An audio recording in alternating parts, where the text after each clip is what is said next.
Opinions and stories around the game we love, told by your favorite storytellers. Stay up to date with all things cricket.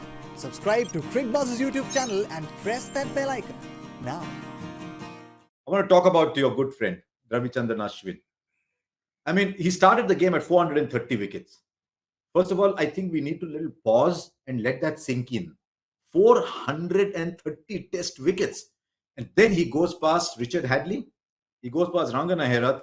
He goes past Kapil Dev. He's now got 436 wickets. I think sometimes we must just pause and acknowledge greatness in our midst. And this was not a dirt heap. It was not that the ball was exploding off the surface. I thought he bowled beautifully. And I will bow to what you said about the opposition. But you can only play the opposition you're presented, can't you?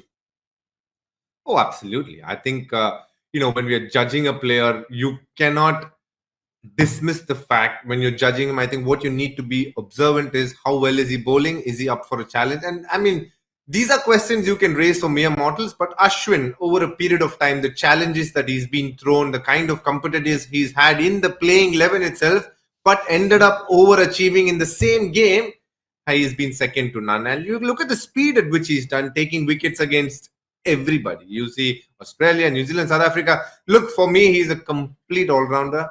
I think he is arguably one of the greatest sportsmen ever to have played the sport as well. He's been fabulous.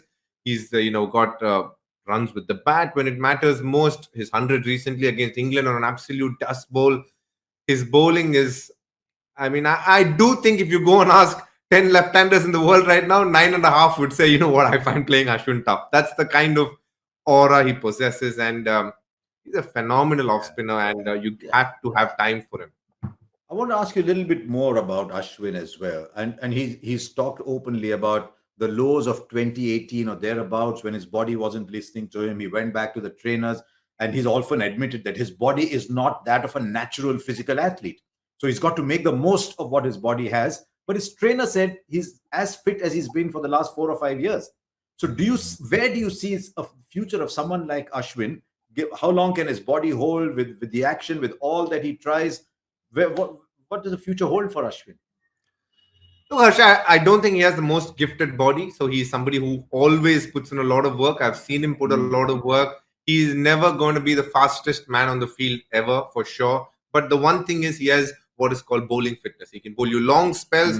He can bowl you the same amount. Like if you take a fit bowler and if you take Ashwin, there would be a difference in the number of revolutions you get. As you get tired, your revolutions tend to decrease as a bowler. But with Ashwin, the beauty is his fingers don't tire that easily, and he's able to obviously, along with the rest of his body, give it enough for the ball to turn consistently. If you give him 30 overs, almost 25, 28 overs, you'll see the speeds are same and the ball will have that rip on it, which is what fitness is all about. I do think, obviously, we all know he's in the last phase of his career.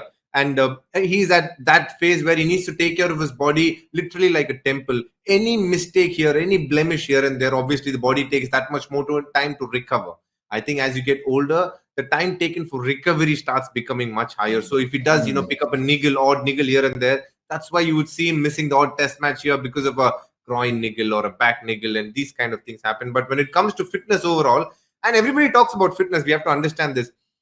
He's actually one of the better runners when it comes to running long distances, and I can vouch for it. He really is somebody who Pujara these are people who fascinated me because they seem to run laps around the field very easily. But if you put them in a 100-meter sprint, that's not their strength, and they'll admit it. But long distance running, and that's where bowling fitness comes in many ways as well. He's able to bowl those long spells.